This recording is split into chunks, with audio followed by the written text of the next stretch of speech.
সুপ্রিয় দর্শক, দীর্ঘ এক মাস সিয়াম সাধনার পর শুরু হতে যাচ্ছে মুসলমানদের সবথেকে বড় পবিত্র উৎসব ঈদ উল ফিতর। এবার ২০২৪ সালে কবে রোজার ঈদ উদযাপিত হবে সেই সিদ্ধান্ত কিন্তু ইতিমধ্যেই জানিয়ে দিল জাতীয় চাঁদ দেখা কমিটি। তার পাশাপাশি আবহাওয়া অফিসের তরফ থেকে চাঁদের স্থানাঙ্ক প্রকাশ করা হলো।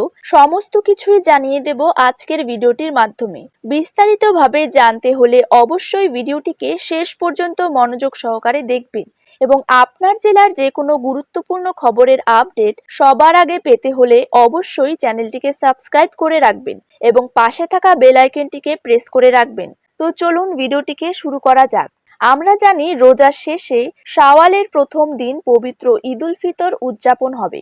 তবে কবে রোজা শেষ হবে তা নিশ্চিত হবে চাঁদ দেখার উপর। চাঁদ দেখার সাপেক্ষে কবে ঈদ উল ফিতর উদযাপিত হবে সেই সিদ্ধান্ত নেবে জাতীয় চাঁদ দেখা কমিটি। এবার রমজান মাস ২৯ দিনে শেষ হলে ঈদ উল ফিতর উদযাপিত হবে ১০ এপ্রিল। আর রমজান মাস যদি ৩০ দিনে পূর্ণ হয় তাহলে ঈদ হবে ১১ই এপ্রিল। তবে রমজান মাসের জন্য আগে থেকেই কিন্তু ৩০ দিনের ছুটি নির্ধারণ করে রেখেছে সরকার।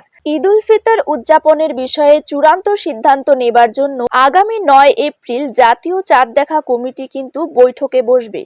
৯ এপ্রিল বাংলাদেশ মান সময় রাত্রি ১২টা ২১ অমাবস্যা শেষ হয়ে ১৪৪৫ হিজরি সনের শাওয়াল মাসের নতুন চাঁদের জন্ম হবে।